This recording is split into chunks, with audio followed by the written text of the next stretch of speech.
Donc eh bien salut à tous et bienvenue dans cette nouvelle vidéo. Avant que la vidéo ne commence, je tiens à vous dire que je serai présent au salon du numérique de Saint-Dié-des-Vosges et que je serai à la tête d'une conférence parlant de YouTube, mais je vous reparle de ça en fin de vidéo.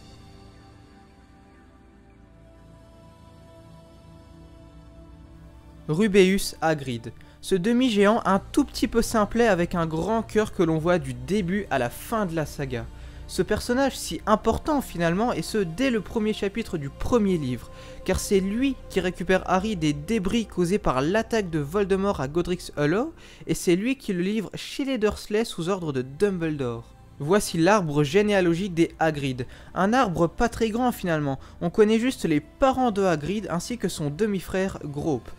Et comme vous le savez déjà, Rubeus est un demi-géant, ceci est causé par le fait que sa mère, Fridluva, est une géante et que son père, dont on ignore le nom, un sorcier de taille normale. Fridluva a quitté Monsieur Hagrid alors que leur fils Rubeus n'avait que 3 ans.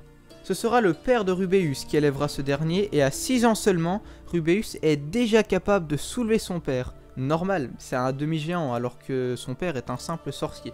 Son père a été fou de joie lorsqu'il apprend que son fils Rubeus a été accepté à Poudlard, car en fait il a eu peur que ce ne soit pas un sorcier. Rubeus a perdu son père alors qu'il était en 2e année d'études à Poudlard.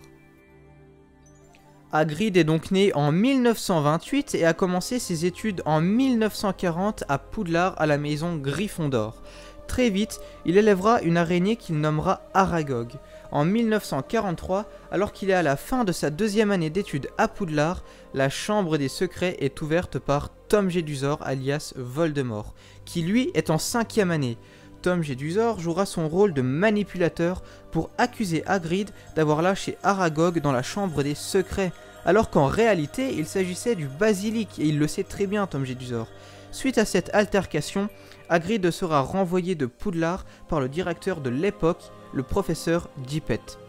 Albus Dumbledore est le seul à croire à son innocence et à soupçonner Tom Jedusor. Je vous rappelle qu'Albus a rencontré Tom Jedusor lorsque celui-ci n'avait que 11 ans et très vite il a remarqué que Tom n'était pas un enfant normal et qu'il le suivra à la trace à Poudlard.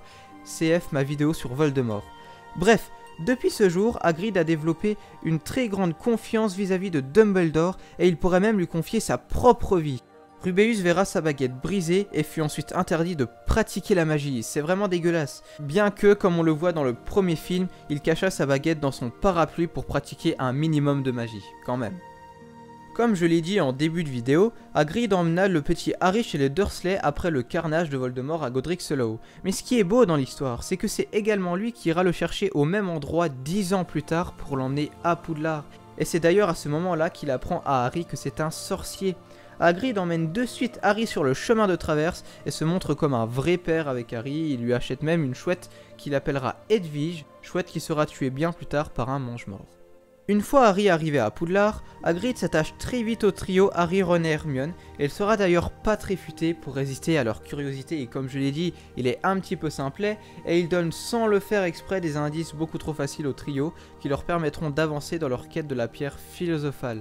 Quelque part, heureusement pour eux, heureusement pour le trio, parce que sinon, ils auraient peut-être pas réussi.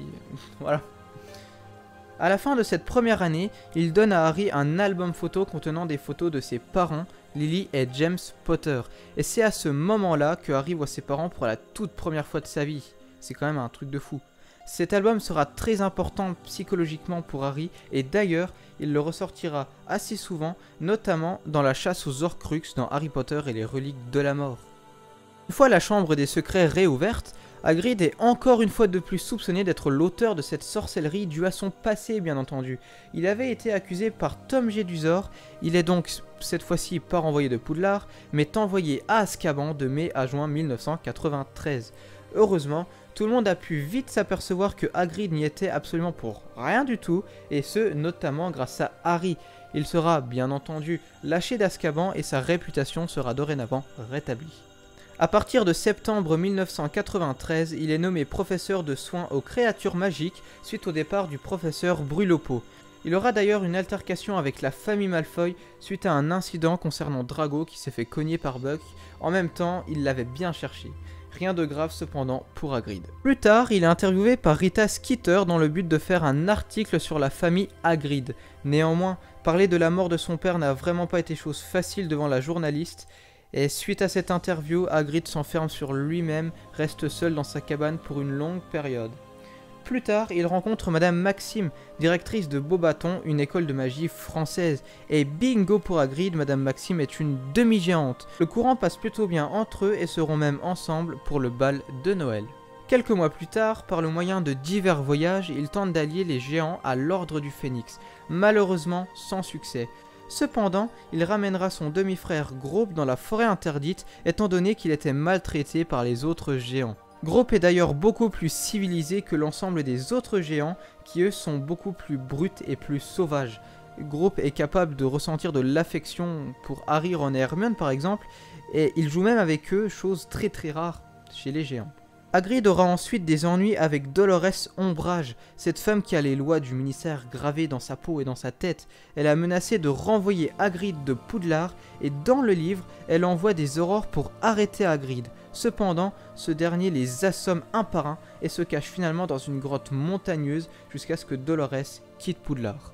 On arrive vers la fin de la saga et tout devient de plus en plus sombre. Aragog meurt de vieillesse et sera enterré près de la cabane de celui qui l'a élevé, soit Hagrid.